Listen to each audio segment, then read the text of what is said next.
Sorry, we have an electricity problem and also a connection problem. So I was talking about heaven collaborating with earth to bring the best in the land. So I first spoke about the prison, though we are no more the devil's prisoners, but we are in God's prisons, as Paul was saying. And then we are sent to be slave. Being slave means being hard workers, working hard. Because God said when man sinned, when we cursed the land, that's from the sweat of the forehead that we eat the bread. Now after that, now we cannot be heirs or owners of the riches until we are taught. Then when we talk about taught, it means that we are not really the managers. We own it, but we don't manage it. And after that, we need to come to the point of collaboration. God said, Abraham, the children will be in Egypt for 400 years, and after 400 years, they have to return back. And the problem is that Africans, Americans have not come back yet. They are still in America. They are planning to come. They are making big plans to come. And then what I've noticed is that leaders, African leaders, when they come back from Europe, America, wherever, that means they have a cake or they have a portion of resources that they can exploit in Africa.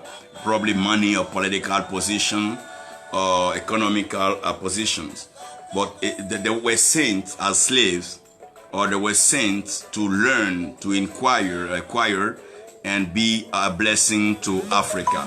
So I believe I'll have this next time, and I will share more about Genesis 1 and taking it through Revelation 21, where John saw a new heaven and a new earth. Now you can't change your earth except you collaborate with your heaven. Nothing can change on earth except we agree with God for a change.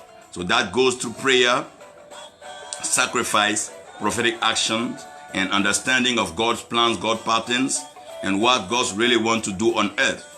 So we cannot just make it because we are fighting France, fighting America, fighting China. No, we can only make it when we collaborate, when we join hands with God, when Jesus Christ becomes the head of all heads in Africa, and God is the head of everybody. This is where we can make it better. This is where we can change the nation, and where we can make a better Africa. Let me go quickly to the source and resources, as I was speaking in French, and I believe people are following. I'm trying to sum up some of these things for you to understand where I'm going with this message. In fact, I believe that there is a wrong foundation, and we cannot correct the standard of life, the way of life, until we correct this foundation. And it has not to do with complaining to France, complaining to I believe this has been a long story, and I don't want to go in this. I believe we can talk with God, discuss with God, and make a better Africa. Yeah, I don't want to complain to the devil. I don't want to complain about what the devil did, but I want to agree with God for a better life. Donc je vais aller directement à la source des ressources. Je ne crois pas utile qu'aujourd'hui nous soyons en train de nous plaindre des pays qui nous ont exploités. C'est comme en tant que chrétien, moi je ne crois pas qu'en tant que chrétien, nous devons être en train de nous plaindre au diable, en train de nous plaindre du diable, en train d'insulter le diable par-ci, en train de nous en prendre à Satan et tout et tout. Satan était là, il a bel et bien été là, il est là, il sera là. Quand Dieu a suscité des hommes comme Abraham, Satan était là quand des hommes comme Moïse, comme Noé ont obéi à la voix de Dieu pour bâtir l'arche. Satan était là quand Moïse, d'ailleurs quand Moïse est parti en Égypte, il est parti dans le fief même, dans le camp de Satan, mais en restant obéissant aux instructions à la voix de Dieu, la victoire lui a été accordée. Donc ça veut dire que l'Afrique ne peut pas rester dans toujours la même chanson, se plaindre de la France, se plaindre des leaders, invoquer un certain panafricanisme, pendant que entre nous-mêmes, nous sommes méchants, nous sommes arithmétiquement fermés, égoïstes, hautains. arrogant. Quand un pays africain a trouvé un peu d'argent ou bien un peu de trésor, il est arrogant envers les autres. Quand tu vois des frères africains traiter d'autres frères africains, leur mener la vie dure, allons-y alors réfléchir. Est-ce que nous avons pu comprendre Dieu? Alors que Dieu permet que l'étranger soit sur un sol pour que le sol soit une bénédiction pour lui. Parce que la terre, au fait, Dieu l'a donnée au fils des hommes. Dieu l'a donné donc au fils des hommes. Donc, parlons donc de la source des ressources. Aussi longtemps que nous allons dire que les ressources de l'Afrique, c'est l'Afrique qui aura à défendre ses ressources. Mais je crois que le vrai propriétaire des ressources, c'est Dieu. L'or dans la terre africaine appartient à Dieu. Le pétrole dans la terre africaine appartient à Dieu. Le diamant dans la terre africaine appartient à Dieu. L'Afrique appartient à Dieu. Et si Dieu est le propriétaire, je crois que Dieu est mieux placé pour défendre ses ressources et Dieu est mieux placé pour répartir ses ressources. Nous devons changer et corriger notre façon de penser et de dire. Les ressources de l'Afrique appartiennent à Dieu. Les ressources qui se trouvent dans la terre appartiennent à Dieu. La Bible dit que l'or et l'argent, dans sa généralité, dans son universalité, les richesses appartiennent à Dieu. Les trésors appartiennent à Dieu. Les valeurs appartiennent à Dieu. Nous devons redéfinir la source et nous devons comprendre et connaître qui est le propriétaire.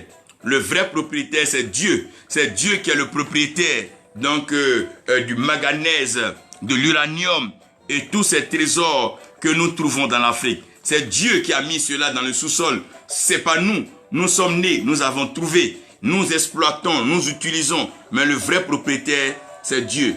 Donc nous devons apprendre à remettre à Dieu ce qui est à Dieu. Le continent africain doit apprendre à donner sa prémisse à Dieu, doit apprendre à remettre à Dieu ce qui appartient à Dieu. Lorsque nous trouvons une richesse en Afrique, à qui est-ce que nous remettons? N'allez pas me parler de ce que les Blancs ont emporté d'abord. J'aimerais qu'on discute de ce qui est resté en Afrique. Nous sommes aujourd'hui étonnés de voir des cases, des campements, des villages dans lesquels il y a de l'or dans des maisons, que l'Africain est prêt à adorer des génies avec. L'Africain est prêt à adorer des esprits avec.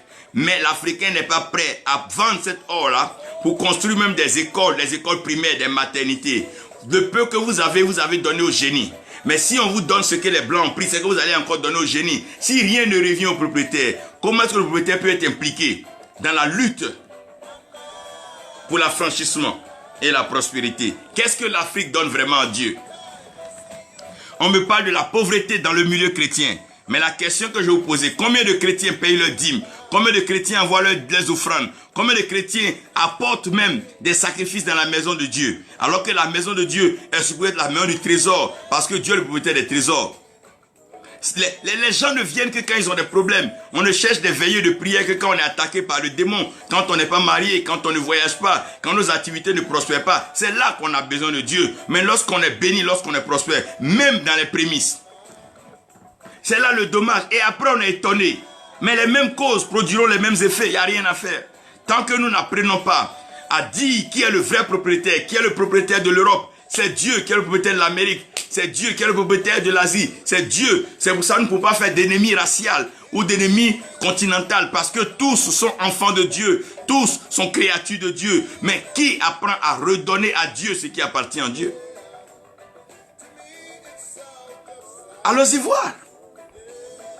Nous nous approprions tout. Nous sommes propriétaires de tout. Et nous sommes ingrats envers le Dieu qui nous a tout donné.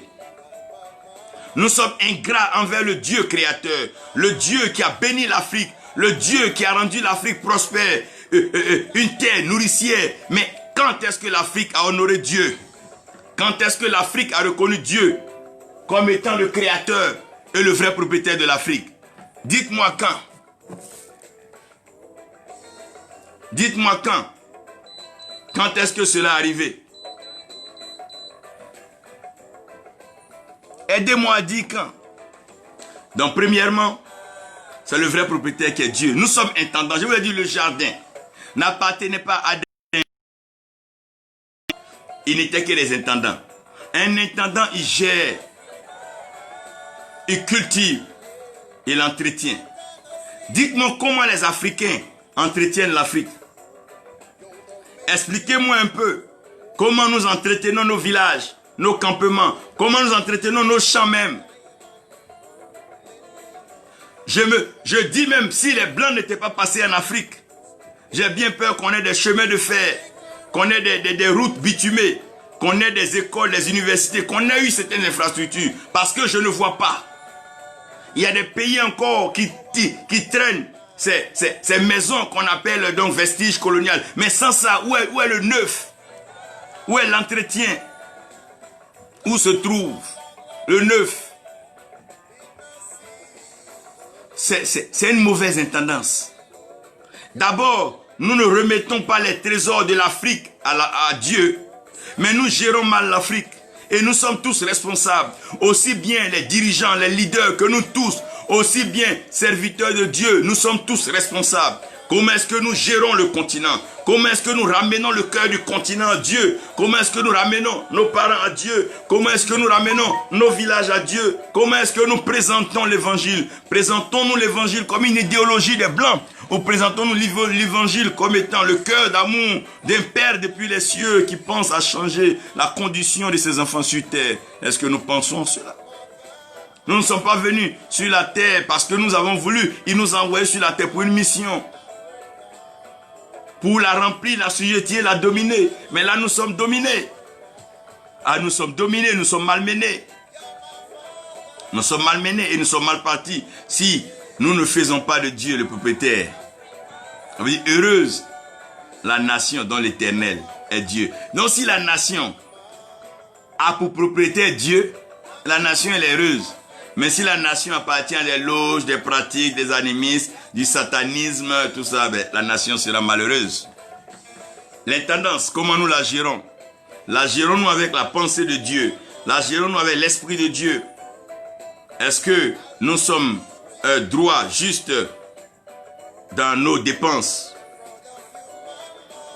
Voilà, parce que si le peu même que les Blancs laissent ici, les Africains vont prendre encore pour aller dépenser, investir en Europe, construire des châteaux en Europe. Mais alors, il fallait qu'ils prennent en même temps pour aller. Puis ce qui est resté ici, qui doit aider ici, on prend pour aller encore là-bas. C'est une mauvaise intendance.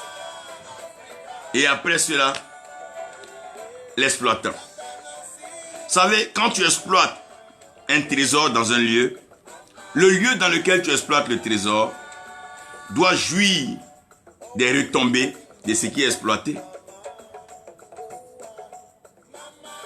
Même dans nos nations, lorsqu'un fils sortant d'un village arrive à être lauréat ou bien arrive à avoir un certain prix, le bon sens voudrait que la nation parte honorer le village, la terre qu'il a vu naître. Mais nous sommes étonnés aujourd'hui de voir des villages d'anciens chefs d'État, des villages de ministres, des villages de chercheurs tombés à lambeaux, oubliés, abandonnés. Pourquoi? Parce qu'on n'a pas cette culture. On ne valorise pas le lieu de l'exploitation. Donc l'exploitation ne peut pas nous aider. Maintenant les bénéficiaires, c'est nous qui bénéficions de la grâce de Dieu. Donc c'est nous qui devons proclamer la grâce de Dieu. C'est nous qui bénéficions de la lumière. C'est nous qui devons propager la lumière. C'est nous qui bénéficions de la vérité. C'est nous qui devons propager la vérité. Ça doit être notre mission, ça doit être notre travail. Si nous qui bénéficions de bien fondés d'une pensée, nous ne la propageons pas, nous ne l'enseignons pas, alors comment est-ce que cela pourra nous être profitable? Qu'est-ce que nous faisons de l'amour que Dieu nous a donné? Qu'est-ce que nous faisons de l'espérance, de la foi que Dieu nous a donnée? Nous avons l'espérance, nous avons la foi qu'un jour l'Afrique sera meilleure. Quel langage, quel message, quelle déclaration, quelle proclamation faisons-nous sur le continent? Quand nous avons l'occasion de rencontrer des Occidentaux, des gens venant d'ailleurs, qu'est-ce que nous leur disons de nos pays? Qu'est-ce que nous leur disons de l'Afrique? Nous-mêmes qui bénéficions des biens fondés de l'Afrique. Qu'est-ce que nous disons de ce continent? Voilà. Retour aux sources. Nous allons donner un exode vrai. Frère, si tu as quitté Satan, tu es venu dans l'église, ne viens pas avec la pensée satanique venir fatiguer l'église. Quand on a un exode, on revient. Quand on revient, on revient. On ne vient pas avec son corps ayant encore son âme chez le diable. On ne vient pas avec son corps ayant des pensées sataniques.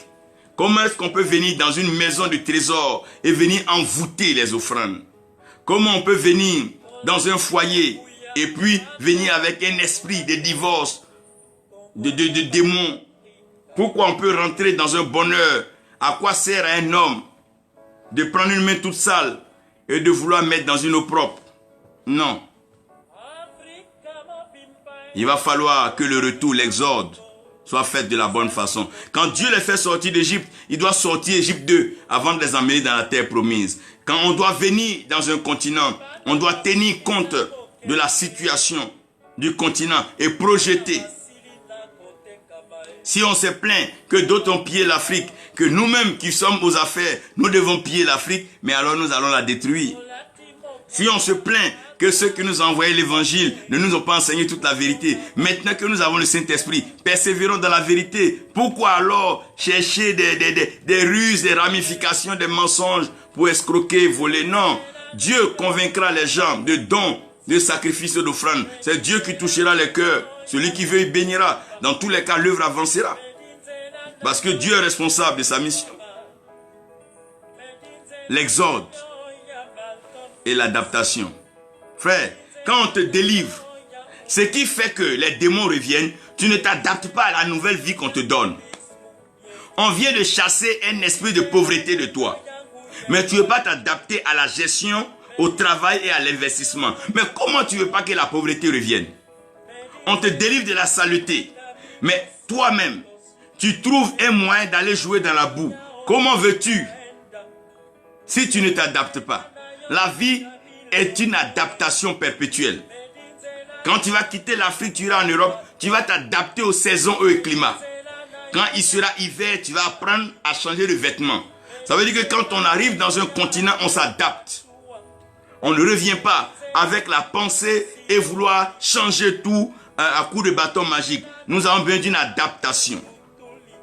Et c'est dans l'adaptation que nous savons s'il y a une vraie adoption. Si tu as été vraiment adopté par Dieu, tu t'adaptes aux consignes de Dieu. Tu t'adaptes à l'Esprit de Dieu. Quand tu as été adopté par l'Esprit de Dieu, l'Esprit te permet de crier Abba Père. Ça te permet de pouvoir invoquer ton Dieu. Oui, quand tu as été adopté, tu dois être adapté. Dans l'adaptation, nous devons voir l'implication. L'implication des fils, des filles d'Afrique dans le développement de l'Afrique. Quelle est cette implication? Quelle est ton implication dans l'église depuis que tu es chrétien? Tu as rendu un témoignage pompeux. Jésus m'a visité. Oui, j'étais pauvre. Dieu m'a rendu milliardaire. Depuis ce temps, où est ton implication dans l'église? Depuis que tu as commencé à être prospère, depuis même que tu as été marié, combien d'enfants tu as envoyé dans l'église, présentés devant l'autel de l'Éternel? Seigneur, cet enfant soit à ton service. Quelle est l'implication? Quelles sont les retombées? Quelle est l'implication? On prie toujours pour la prospérité. À chaque élection, on prie pour des leaders. Mais quand ils sont élus, ils font pire même que ceux-mêmes qui ne connaissaient pas Dieu. Ça veut dire quoi? Où est l'implication? Où est l'implication? Où est le retour? Où est l'implication? Alors qu'il faut un retour aux sources. Oui. Quand le fils prodigue est revenu dans la maison de son père, il s'est adapté. Son revêtement, chaussures, bagues. Il va falloir qu'on s'adapte et qu'on s'implique. Si nous devons contribuer à l'évolution, l'émancipation, l'expansion de l'évangile, nous devons nous impliquer dans la mission. Même sans qu'on nous donne de l'argent ou qu'on nous paye, nous devons pouvoir contribuer à cette œuvre. Parce que ça y va de notre bien à nous tous. Plus le Seigneur est proclamé, plus la lumière brille, moins nous aurons rencontré les ténèbres et moins nous aurons fait face au diable. Parce que quand Jésus règne, ce sont les démons qui tremblent. Quand le Seigneur règne sur l'Afrique, il va falloir penser à la gestion lorsque nous revenons. S'impliquer, mais aussi gérer. Parce que là où on met son trésor, on a un regard. C'est parce que les gens ne contribuent pas à l'œuvre de Dieu qui ne s'impliquent pas dans la gestion. C'est parce que les gens ne contribuent pas au développement de l'Afrique qui ne s'impliquent pas dans la gestion. Quand tu vas commencer à contribuer, tu vas commencer à t'intéresser à la gestion. Celui qui ne contribue pas à la ration, qui ne contribue pas par exemple à l'achat ou bien au paiement des factures. Quand c'est toi qui payes l'électricité, tu sais à quel moment allumer ceci, tu sais à quel moment éteindre ceci. Quand c'est toi qui payes l'eau, tu sais à quel moment. Quand les Africains vont commencer à s'impliquer dans l'Afrique, ils vont commencer à s'intéresser à la gestion. Quand nous tous, nous abreuvons à une source, nous prenons soin que cette source-là soit toujours propre, assainie et belle. Nous devons impliquer les Africains dans la gestion. Là où je veux partir, c'est le ciel sur la terre. Je vais parler du ciel sur la terre parce que je suis en train de... Souvent quand j'écoute le mot panafricanisme, je ris.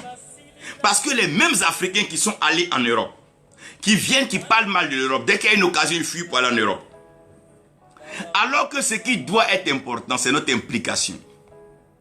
Mais comment voulez-vous me dire que des panafricanistes ont des villas, des châteaux en Europe, des épouses en Europe, leur famille en Europe? Non. Il faut s'impliquer dans la terre africaine pour pouvoir la gérer. C'est comme l'évangile. Tu ne peux pas dire que tu es de Dieu alors que tous tes trésors se trouvent dans la maison du Baal. Les gens se plaignent des sectes maçonniques et autres et autres. Mais nos trésors se trouvent où ça? Nos richesses, nous les emmenons où? Voilà le dommage. Notre contribution, notre participation pour l'œuvre de Dieu, elle est faible. Parce que l'Afrique doit comprendre que tant que notre implication dans l'Afrique n'est pas grande, nous ne serons pas concernés par la gestion. L'or là, ça est dans la terre, c'est pas nous qui avons mis là. Comprenne ou pas, ça nous dit rien. Mais quand nous, on va apprendre à s'investir dans le continent, on va apprendre à le gérer. Le ciel sur la terre. Rien ne peut changer sur la terre si le ciel n'est pas impliqué. Non. Rien ne peut évoluer sur la terre si le ciel n'est pas concerné. Arrêtez de crier à la France. Arrêtez de crier aux États-Unis. Commençons à crier à Dieu. Demandons à Dieu quel est le prochain pas. Qu'est-ce qu'il nous donne? Qu'est-ce qu'il faut pour que nous ayons le paradis sur terre? Le paradis sur terre, c'est lorsque les principes, les recettes de Dieu sont appliquées dans la terre. Aussi longtemps que nous appliquons la pensée de Dieu, aussi longtemps que l'amour est manifesté, si nous avons l'amour de notre continent, l'amour de notre prochain, vous allez voir que le paradis va s'installer sur la terre. Aussi longtemps qu'on ne volera point, qu'on ne tuera point, qu'on ne rendra pas de faux témoignages sur notre prochain, qu'on ne va pas envier ce qui appartient à notre frère, jusqu'à lui ravir cela ou même à lui ôter la vie. Je vous dis la vérité, le paradis va s'installer sur la terre africaine. Aussi longtemps que les leaders africains vont arrêter de se mettre des pots de bananes sur les chemins, de se créer donc des problèmes, des bruits, des crises et des guerres inutiles, s'emmener ça et là dans des prisons insensées et s'accusant. Je vous dis la vérité, aussi longtemps que nous n'allons pas comprendre cela, nous n'aurons pas le paradis sur la terre. Parce que le paradis sur la terre dépend tout simplement de la manifestation du ciel sur la terre. Si nous n'invoquons pas le ciel sur la terre, rien ne changera sur la terre. Tu n'as pas besoin de parler aux hommes, tu n'as pas besoin de parler aux sorciers. Satan ne changera pas. Depuis le commencement, il a été toujours traître, rusé, accusateur des frères. Et son plan est clair et dévoilé dans Jean 10. La Bible dit que il vient pour voler, piller et égorger. Il n'est pas venu pour faire du bien. Écoutez-moi très bien. Si vous êtes convaincu que le continent doit se développer, si vous êtes convaincu que l'œuvre de Dieu doit pouvoir avancer, ça ne sert à rien de vous mettre de l'autre côté, pactiser, travailler avec le diable et vous plaindre qu'il n'y a pas d'évolution au niveau de l'église. Tout cela doit se créer pour qu'il y ait un paradis sur la terre. Il va falloir que le ciel s'ouvre. Si le ciel ne s'ouvre pas, la terre ne pourra pas connaître le paradis. Paul dit, tout don excellent, parfait, vient du ciel. Tous les dons qui sont bons, l'amour vient du ciel, la joie vient du ciel, la paix vient du ciel. La maîtrise de soi vient du ciel. La bénignité, la générosité vient du ciel. Si nous n'avons pas ces trésors du ciel, nous allons continuer à créer l'enfer et multiplier l'enfer, les prisons et l'esclavage sur la terre. Mais si nous sommes prêts à invoquer le ciel nous aidera à transformer cette terre en paradis. Le ciel sur la terre. Il dit tout ce que vous liez sur la terre sera lié au ciel. Et tout ce que vous déliez sur la terre sera délié au ciel. En d'autres termes, pour voir quelque chose changer sur la terre, il faut espérer que ça change au ciel. Parce que les signes apparaissent dans le ciel. La visitation vient du ciel. La pluie vient du ciel. Les vents soufflent depuis les cieux. Oh mon Dieu. Le paradis terrestre. Un Afrique beau, où nous apprenons à redonner l'Afrique à Dieu, où l'Afrique devient le berceau de l'adoration de Dieu, le berceau de la louange, où l'Afrique devient le berceau de la générosité, le berceau de l'hospitalité, où l'Afrique devient un village planétaire, où l'évangile est prêché ça et là, où nous avons l'occasion de pouvoir convaincre nos ancêtres, convaincre nos parents que la voie première n'était pas totalement ça. Parce qu'il y a mieux. Nous avons un Dieu qui nous était inconnu, mais qui par la grâce, par la révélation, aujourd'hui, Dieu Jésus-Christ, qui est le sacrifice promis, nous avons accès au trône de Dieu. Et dans ce trône-là, nous avons la grâce de pouvoir voir la manifestation authentique du Saint-Esprit, afin de pouvoir dire ce qui est et ce qui n'est pas. Frère, le paradis sur la terre commence lorsque le ciel s'ouvre. Maintenant, quand le ciel s'ouvre, le paradis sur la terre dépend tout simplement du cœur de Dieu. Quand tu arrives à toucher le cœur de Dieu, il te donne aussi ce que ton cœur désire. Parce que ce que tu touches sur la terre est touché au ciel. Mais quand tu touches le cœur de Dieu, Dieu incline les cœurs des rois. Aussi longtemps que l'Afrique ne touchera pas le cœur de Dieu, Dieu ne pourra pas incliner les cœurs des impérialistes, les cœurs des esclavagistes, les cœurs des méchants, les cœurs des pillards et des pilleurs. Oui, quand le cœur de Dieu sera touché, parce que Dieu regarde l'Afrique. Il dit, Moïse, j'ai entendu les pleurs de mes enfants, j'ai entendu les cris de mon peuple, c'est monté jusqu'à moi, alors va les délivrer. Dieu n'interviendra que lorsque son cœur sera touché. Dans tout ce que tu fais, en quoi est-ce que Dieu peut être touché? Qu'est-ce qui revient à Dieu? Qu'est-ce qui plaît à Dieu? En quoi est-ce que ça bénit Dieu? En quoi est-ce que ça fait avancer le royaume de Dieu? En quoi est-ce que ça prêche l'évangile? En quoi est-ce que ça touche une vie? En quoi est-ce que ça aide quelqu'un de malheureux? En quoi est-ce que ça abrite un orphelin? En quoi est-ce que ça soutient une veuve? En quoi est-ce que ça fait du bien à un étranger sur ton sol? Toucher le cœur de Dieu. Et lorsque le cœur de Dieu est touché, nous arrivons à ce qu'on appelle la joie de vivre. La joie de vivre commence quand nous touchons le cœur de Dieu. Je suis arrivé à comprendre qu'un homme peut être heureux, même si les autres personnes ne le calculent pas. Mais s'il est en phase avec Dieu, son monde s'améliore tous les jours. Parce que lorsque Dieu approuve les voies de quelqu'un, il incline favorablement le cœur de ses ennemis. Quand Dieu approuve tes voies, même ceux qui s'opposaient à toi, c'est eux qui commencent à te servir. Quand Dieu approuve les voies d'une personne, même les oiseaux impurs comme le corbeau peuvent aller nourrir Élie. Quand Dieu approuve tes voies, quand le cœur de Dieu est touché, oh mon Dieu, la joie de vivre se présente à toi. La joie de vivre, parce que c'est Dieu qui rend la vie meilleure. C'est Dieu qui rend heureux. C'est Dieu qui comble. C'est Dieu qui bénit. La joie de vivre reviendra en Afrique lorsque l'Afrique va toucher le cœur de Dieu. Trop de débats, trop de conventions, trop de réflexions. Mais est-ce que nous touchons le cœur de Dieu? Si nous touchons le cœur de Dieu, oh, la joie de vivre. Nous aurons la joie de vivre. Nous aurons un bonheur. Oui, la joie de vivre. La joie de vivre. Et nous savons que bientôt, l'Afrique va connaître la joie de vivre. Oui, connaître la joie de vivre et vivre heureux. Pas seulement pour nous, parce que cette bénédiction, elle est pour des générations. Frère, ce que nous faisons aujourd'hui, ce n'est pas pour nous. Nous le faisons pour nos enfants et nos petits-enfants. Si aujourd'hui nous tenons ferme dans notre foi, c'est pour que nos enfants, nos petits-enfants apprennent à compter sur Dieu. Si aujourd'hui nous apprenons à vivre de foi, c'est pour que nos enfants apprennent à compter sur Dieu, qui ne se retournent plus vers des idoles, mais qui sachent que Dieu est favorable au développement de l'Afrique et des continents, qui sachent que nous avons un Dieu glorieux, un Dieu merveilleux. Oui, qu'ils croient en cela.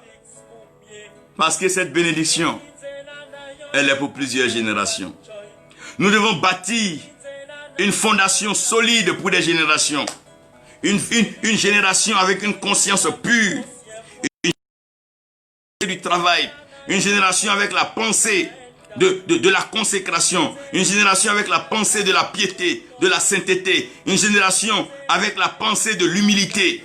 Une génération avec la pensée de la générosité et de l'hospitalité. Une génération avec la pensée de la collaboration, de l'entraide. Une génération avec une intelligence, une sagesse inspirée par Dieu. Une génération bénie, une génération comblée, une génération heureuse, une génération élevée, une génération couronnée, une génération établie. Oui, je suis convaincu que le ciel viendra sur la terre.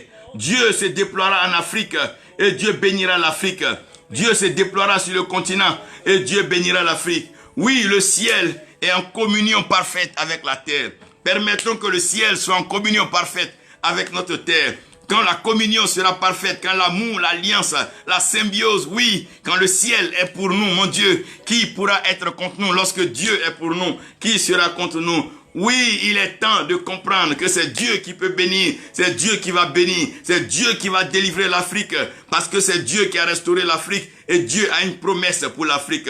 Quand Dieu promettait, il disait à Abraham, les nations de la terre seront bénies au travers d'Abraham. Dieu n'a pas exclu l'Afrique. L'Afrique entre pleinement dans cette bénédiction en se connectant à Abraham, en se connectant au Dieu d'Israël, en le prenant comme le Dieu, oh mon Dieu, universel, le Dieu des cieux, le Dieu créateur, celui qui a créé les cieux et la terre, le seul Dieu bon à qui appartient toutes les richesses et tous les trésors, le Dieu merveilleux, le Dieu que nous célébrons, le Dieu que nous chantons, le Dieu que nous adorons, le Dieu que nous louons, le Dieu d'Israël, le Dieu merveilleux, l'ancien des jours, le vieillard des temps, celui qui n'a ni commencement ni fin, celui qui est irrésistible, personne ne peut résister à son appel et à son élection, celui qui imprime sa volonté dans sa parole afin de ne pas se dédire et de ne pas dévier, celui qui exprime sa pensée par ses prophètes, celui qui partage, oh mon Dieu, sa vision à ses enfants par la présence de Christ, celui qui fait de nous sa demeure et qui habite en nous. Il veut habiter dans l'Afrique. Dieu n'a pas abandonné, Dieu n'a pas tourné dos à ce continent. Et sur le continent, il est temps que le ciel communie avec la terre. Il est temps que nous communions avec Dieu. Il est temps que nous apprenions à compter sur Dieu. Oui, c'est le temps. Nous devons apprendre à communier avec Dieu.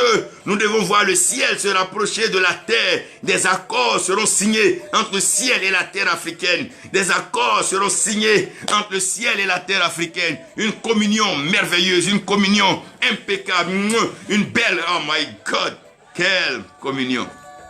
Ouh. C'est une bénédiction pour des générations.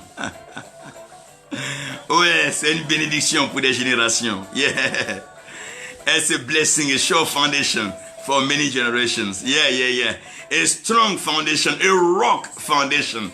Yeah, yeah, yeah. A steady foundation for many generations. God bless Africa. God bless Africans. God bless Africa. Not only for today, but for many generations. Blessings for many generations. Joy for many generations. Peace for many generations. No more war. No more coup.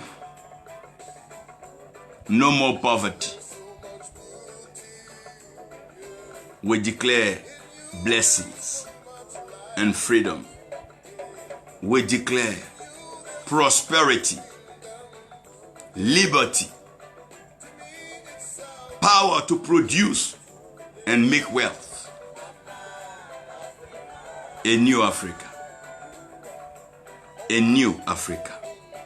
God bless you all as we meet again to talk about the spiritual needs for a better Africa. Spiritual needs for a better Africa. What do we need spiritually? What is God expecting from Africa? What are we supposed to learn again? What must we apply? And how must we do it? Who do we need? When to start? I believe God is about to do something great, something wonderful. Yes, blessings for many generations. In Jesus' name, amen.